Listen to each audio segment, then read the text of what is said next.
The 2024 NFL Draft is inching closer and closer, and we have several team prospect fits that we love. We're delivering those today on the Locked On NFL Scouting Podcast.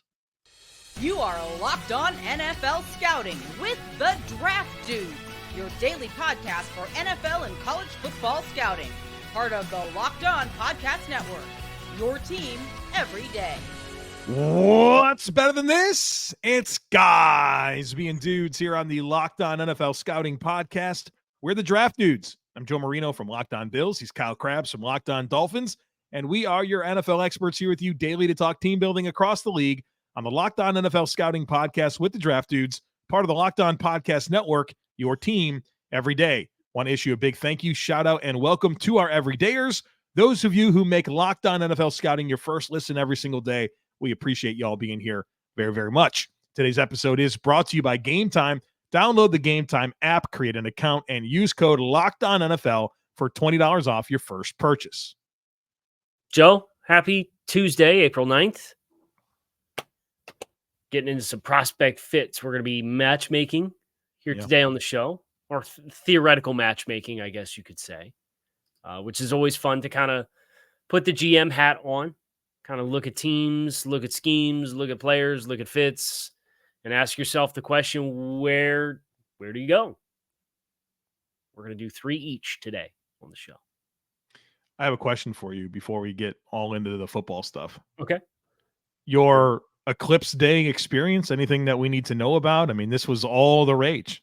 So what was Kyle Crabbs' Eclipse Day like? The sun rose in the morning, and then it was up in the sky.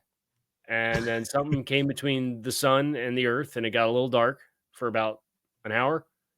And then it got light out again, and then the sun set, and then the sun rose again this morning. That's what happened. I wish everyone was on YouTube. Wow. I know there's people who are not on YouTube that would not appreciate it. There's an eclipse, literally. There's an eclipse of Joe's camera. Yeah. What'd you do? You go outside? You get the glasses? What was the deal? No, I went outside for a run. What was your percent of cover, whatever it is? I think it was like 85%. Oh, it was better. We had only had 80% here in Charlotte. So yeah, it got pretty dark, pretty overcast. It was strange. Yeah. But did you imagine not knowing? Like, let's say you were like in the path of totality or whatever, man. You didn't know, and all of a sudden it's dark at 3 p.m. You might have thought that was it. Like, right? Ask yourself some really hard questions. Yeah. I get left behind, All right. Prospect team fits. You want to go first? You want to go second? I want Joe Marino to drop his first one on us. All right, I'll do my first one. And this is we kind of got into this yesterday on the podcast, which kind of gave me some inspiration to want to do this for today's episode. My first one is Kool-aid McKinstry to the Jacksonville Jaguars. I really, really like it. And we talked about it a bit yesterday, but I think there's some parallels stylistically to Tyson Campbell, who's become a really, really outstanding corner for Jacksonville, but he needs a running mate. Right now, that's scheduled to be Ronald Darby. And Ronald Darby had a pretty good season last year for Baltimore, but it's also interesting that he didn't even have a team until mid-August last year after Marlon Humphrey had an injury. Then they brought him in, wound up getting some good production out of him, but now he's going to Jacksonville, and he certainly doesn't make me say no to a first-round corner.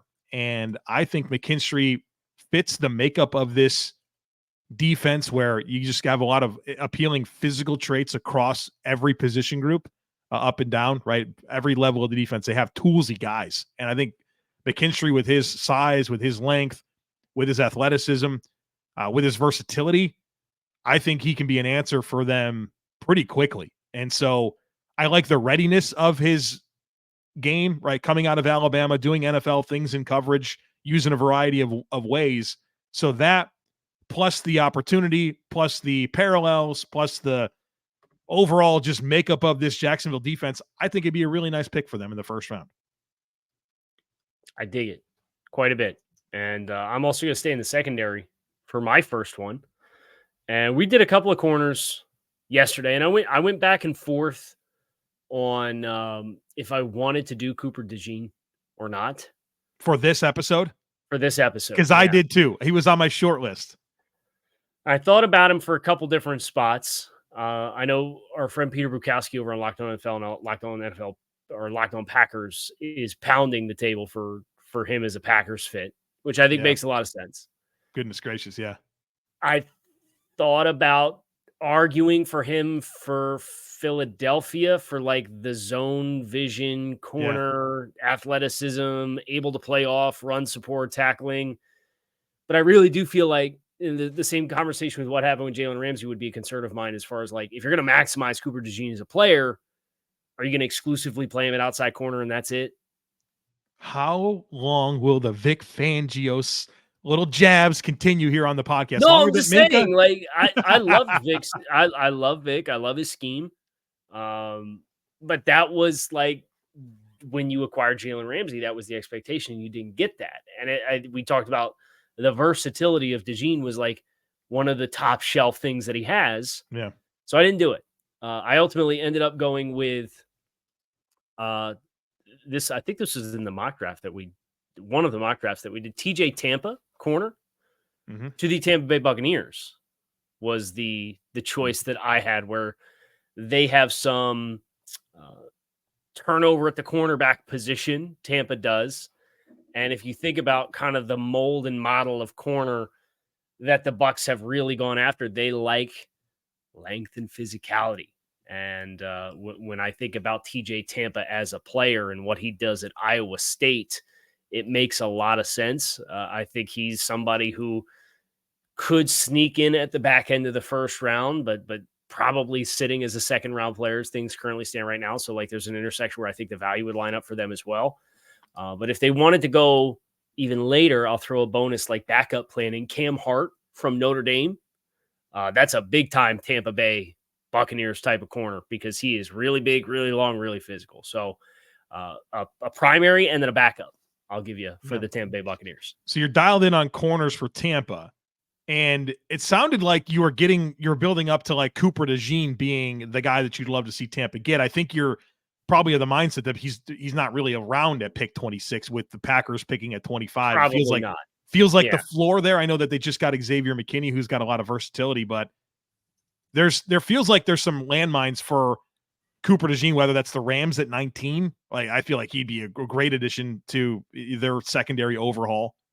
So I think there's some landmines along the way. I mean, Minnesota, you'd think has some appeal. Philly, of course, you kind of mentioned. So it's gonna be interesting to see how these corners, like, when does the first one go, and then how many more? And it's when really does the run and the urgency start at that position? Yeah, that's one of my favorite things to think about and then ultimately reflect back on once the draft is all said and done. Yeah. All right, so we're one in the books. Yeah. We got more, so stick with us. Have you considered what you would do if you had an extra hour in your day? Would you exercise, read, spend time with a loved one, catch up on some sleep perhaps? A lot of us spend our time or our lives wishing we had more time. The question is, time for what? If time was unlimited, how would you use it? The best way to squeeze that special thing into your schedule is to know what's important to you and make it a priority. Therapy can help you find out what matters most to you so you can do more of it. Therapy is helpful for learning positive coping skills and how to set boundaries. It empowers you to be the best version of yourself. It's not just for people who have experienced major trauma. So if you're thinking of starting therapy, be sure to give BetterHelp a try. It's entirely online, designed to be convenient, flexible, and suited to your schedule. All you do is fill out a brief questionnaire. That'll get you matched with a licensed therapist. You can switch therapists at any time for no additional charge. Learn to make time for what makes you happy with BetterHelp.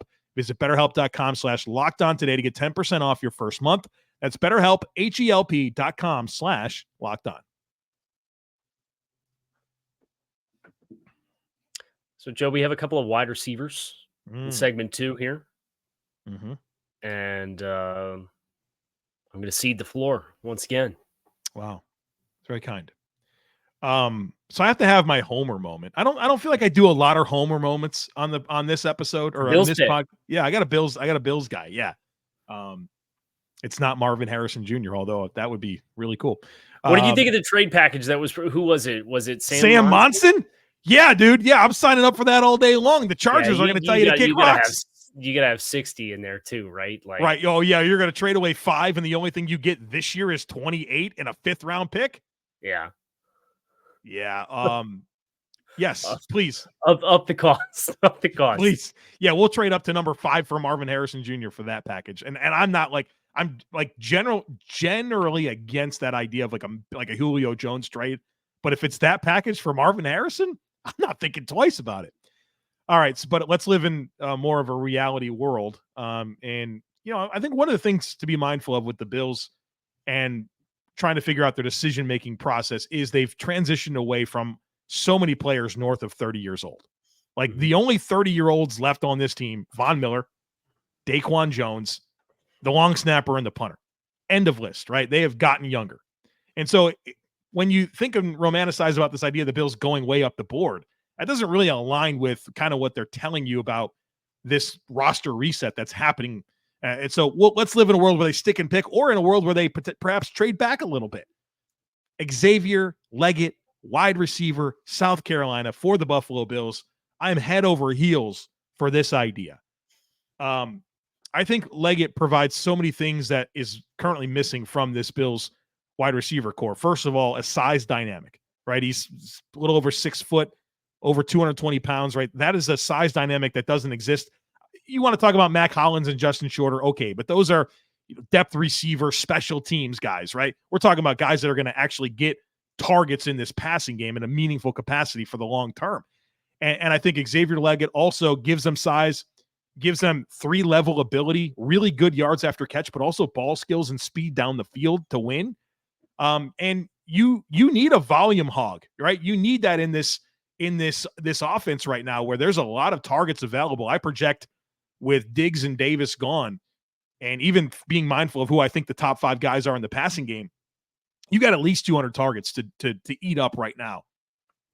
Xavier Legette feels like the type of guy that can come in and get buckets for this offense, but also give them some of the explosive plays that have been kind of missing as the Bills try to move their offense forward without Stephon Diggs, and a lot of different look and feel to what's going to be happening moving forward.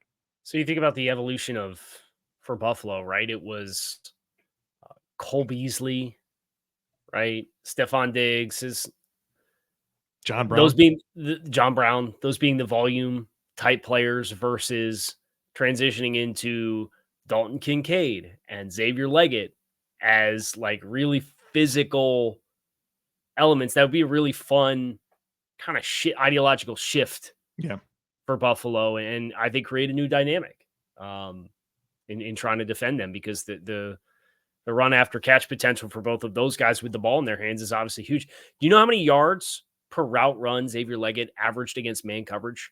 Oh, I'm sure it's good. Over 1, I guess. Pushing 2. 4. Oh, God. Oh, okay. Yeah. They need man beaters. Number 1 in this draft class for yards per route run against man coverage, Xavier Legette. Send me to the moon now, Kyle Crabbs. I mean, goodness gracious. Yeah, he's a monster. And he's one of my top 5 wide receivers in this class. I'll spoil that now. I have another one of my top 5 wide receivers in this class that I have for a pairing, and it's not one of the big 3. So it's the other guy. Who is it? Any guesses? It's not Brian Thomas. It's not Brian Thomas. It's right. You know what's funny? Somebody had posted like a little highlight reel of Brian Thomas Jr.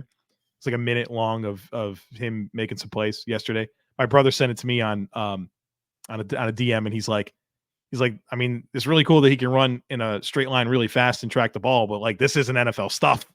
Like, these are his best plays. It's not NFL stuff. So yeah, there's appeal with Brian Thomas, but like, let's not act like there's not a lot to figure out. He can get there, right? But I don't think that's a straight line correlation to the league. Yeah, I think that's a very limited palette early for him. Yeah. So this is a top 5 wide receiver. We know you have the top 3. You know you have Xavier Legette. So you're going to tell us who else is in your top 5. Yep, my last player.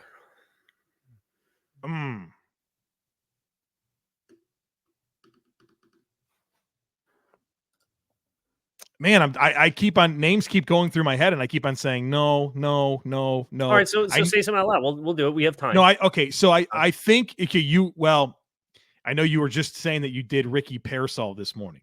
He's fresh on mind. Route runner, hands, maybe Ricky Pearsall. Pretty Ricky. All right. Pretty Ricky Pearsall. That's this dude's a baller. I think if this dude probably played in 100 other offenses in college football this year, he'd probably have 1,300 yards and 15 touchdowns.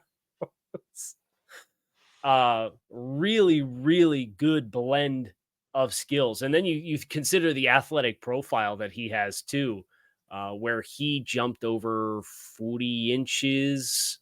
40, was it 39, 40 inches?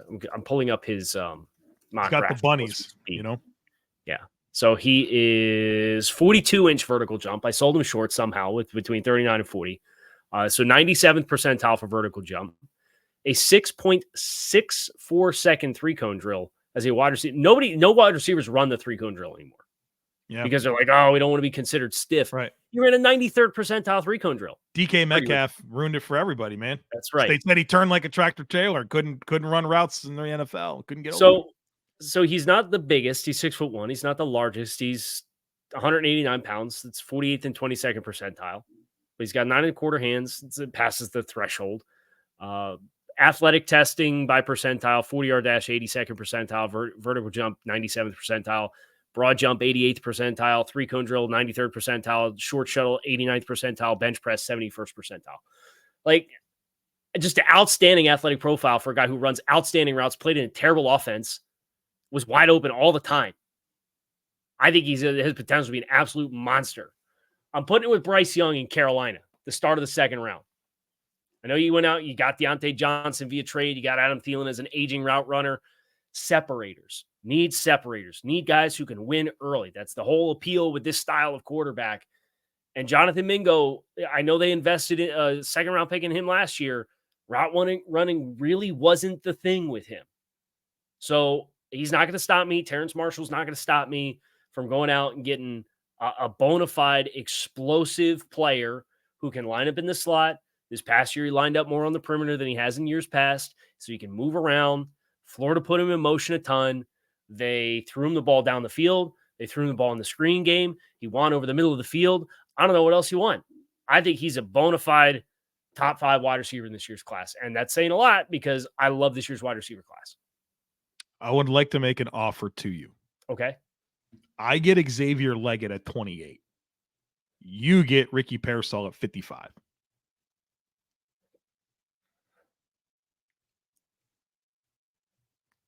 Deal. Ooh. What was the hesitation? Was it you didn't want Legette to the Bills, or you thinking? I didn't want Legette to the Bills. Oh, okay. Because I want to really like Xavier Legette. So you're like totally down for Pearsall at 55. You didn't want that concession piece.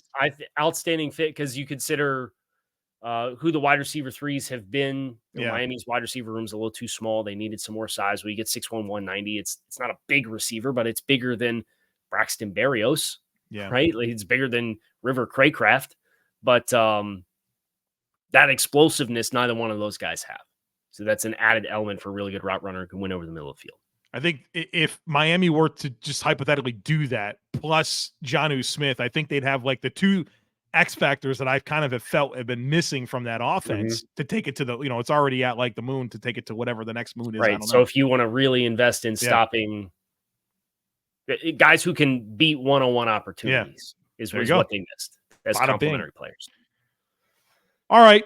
I've got a great fit coming up. I'm sure Kyle Crabbs does. Mine's an offensive lineman. Kyle is a running back. There's running backs in this draft. Okay. Believe it or not. We're going to hear about those here in just a moment. So be sure to stick with us.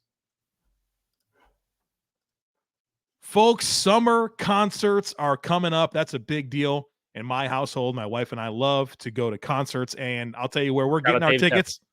Yeah, well, thank God for Dave Tepper, so we can go to concerts in Charlotte, North Carolina, because they never existed prior. Definitely wasn't a thing. If you want to go to concerts this summer, Gametime is here for you. It's the fast and easy way to buy tickets for all the sports, music, comedy, and theater events near you. They've got killer deals on last-minute tickets, which I love, right? Sometimes you have a hard time thinking, all right, well, in 3 months, am I going to be available on this Wednesday night to go to a concert or a game? Well, what I love about Gametime is they specialize in last-minute deals, and so you don't have to make that decision today. Maybe there's something coming to your area that you didn't get tickets for already, and you're wondering what the prices are now. Gametime is the spot to go. They have a best price guarantee, all-in prices, a view from your seat, and more. So snag the tickets without the stress and download the Gametime app, create an account, and use code LOCKEDONNFL for $20 off your first purchase. Terms apply. Create an account and redeem code LOCKEDONNFL. Again, that's LOCKEDON NFL for $20 off. Download Gametime today. Last-minute tickets, lowest price, guaranteed.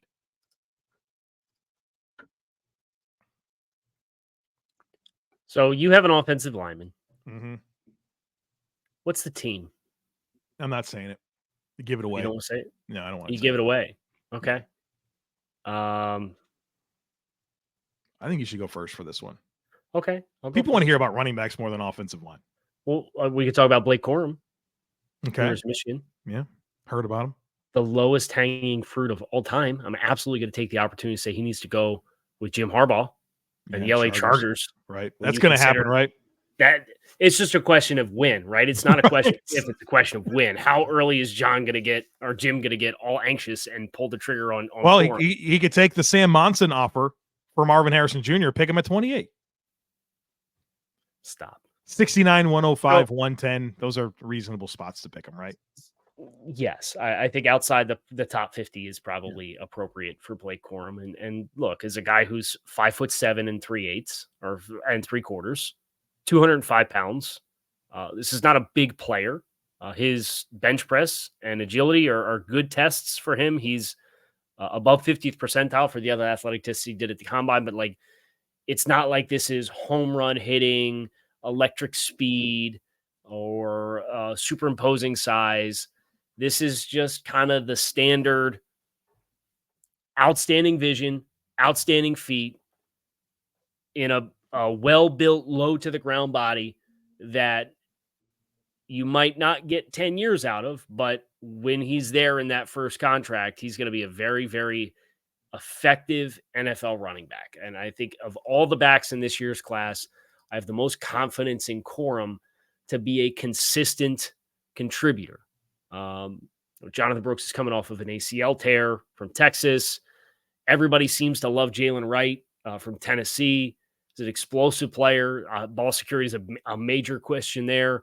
Braylon Allen didn't take to the scheme change this past year. I think Trey Benson's maybe the only other player with an explosive background and some physicality to his game to kind of challenge for long-term RB1 in this class. But Corum's just, I love the vision. I love the feet. I love the center of gravity. I love how he sets up his cuts.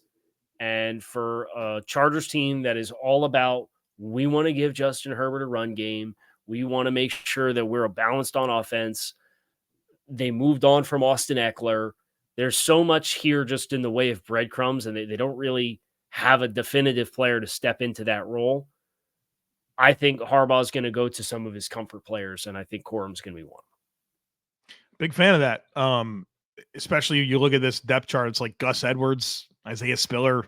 I mean, they need a back added to this mix, especially if they want to be the team they're telling us that they want to be. And obviously, right. I mean, like, obviously this is a great choice for them. It's just a matter of when the right time is to pick them. And then if there's other teams that love Corum, I think it's probably not hard to connect the dots to the Chargers when you'll have to do it. Yeah. So that cat and mouse game is going to be fun to see unfold in the draft. If somebody trades up in front of the Chargers and drafts Blake Corum, you know they got sniped in a big way.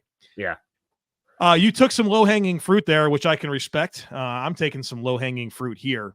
This feels like the most obvious pick after Caleb Williams going number 1 to the Bears. It's Joe Alt going to the Tennessee Titans, man. It's just awesome. You dropped a bomb on us last week when you said this was your highest-rated offensive prospect, which is only a bomb because Marvin Harrison Jr. exists. And some people love Caleb Williams and feel like he's a really dynamic prospect. But for you, the top offensive prospect is Joe Alt. And to me, a guy like Joe Alt is an absolute dream at pick 7, right? Like no chance a prospect like this should typically make it that far, right? I mean, we're talking about like Evan Neal. What did Evan Neal go, 5? 6? Or something like that. You know what I mean? And he wasn't even the first tackle 7. drafted. Yeah. I mean, so this is rare stuff to get a prospect like this. Titans picking number 7 right now. Nicholas Petit-Frere at left tackle, Dylan Raduns at right tackle, Jalen Duncan is kind of your swing guy. You want to upgrade all of that. You do that in a big way with Joe Alt. Oh, by the way, you have a young quarterback in Will Levis, who you want to have every opportunity to showcase himself. You've invested in Tony Pollard to go with Tyjae Spears in the backfield. So you want to get the most out of these players and these investments. Well, make sure they have an offensive line. And you pair Joe Alt with Peter Skoronski on the left side there with Bill Callahan coming in as the offensive line coach. I mean, you feel like there's a lot of ceiling here for the Tennessee Titans. And so it's low-hanging fruit, but it just makes sense. I'd be stunned. And unless I think here's the problem. Like, what if he doesn't get there? Should we be more mindful of the possibility of Joe Alt coming off higher than number 7? Right? I mean, like, we even saw, like, Arizona was a team last year, moved around a little bit, but they wound up coming away with Paris Johnson. You know what I mean? Like, I think for as much as we sit here and think 4 quarterbacks, 3 wide receivers in the first 7 picks, or that's a math problem, because that's 7, and like you could see things happening differently. I think if he gets to 7 for Tennessee, it's an absolute dream and a sprint to the podium moment for them. I agree. From a fit value, positional value standpoint, a dream come true if that does happen. And I think that's an interesting kind of thing to point out is we're kind of assuming this early draft is going to be chalky. And I'm sure when I do my final mock draft, it'll be chalky through the first 6 picks or so. But if it's not, Alt is the one of the players that I think has the potential to kind of throw a change up in what happens early. Whether or not that ends up happening, we only have about 2 weeks left to find out. Somebody should trade up for Joe Alt. So who? That's where it gets hard. Like who is desperate for an offensive tackle? With the Saints, Raiders, Saints, yeah.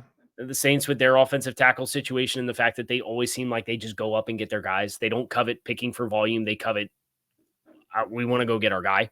Saints have 14 and 45, and then their next pick is 150. I don't know. To get up to 7, you might need a next year one anyway, right? I don't know. Maybe do with a 1 and 2 twos. Yeah, maybe. I just remember 12-7 for the Bills was 50 and 53. It was 2 second-round picks. When they picked Josh? Pick Josh. That is the greatest coup of all time for a quarterback trade-up, because usually it's well, I think the Chiefs might have something to say going from 27 to 10. They gave up a 1 and a 3. But they gave up a 1. But they got Patrick Mahomes. But at the end of the day, I'm just saying that from the trade mechanics perspective, they still gave up a 1. You gave up 2 late 2s. They're in the 50s. Yeah, it was like 50 and 51, something like that. Yeah. So Saints. I think Saints would be like, if you told me somebody were to trade up for Joe Alt, that would probably be my pick. 14-45, 20-20, 5-2, and probably a 4, maybe. Yeah. I'd say throw a player in there, but none of their player contracts are tradable because they've been restructured 8 times apiece. Trevor Penning. Here's Trevor Penning. Trevor Penning on a rookie contract. There you go. That trade with the Giants. Do the Giants trade, and then the Giants can get another offensive lineman for their competition and overhaul. Yeah, put him inside a guard. Sure. There you go. Why not? That is going to do it for us here on this episode of Locked on NFL Scouting. I'm Kyle Crabbs. He's Joe Marino. We hope you guys enjoyed this discussion around the 2025 NFL Draft, which will be here before we know it. So you can make sure that you find all of our shows on YouTube or wherever you listen to your favorite podcasts. Make it a great rest of your day. We're out of here.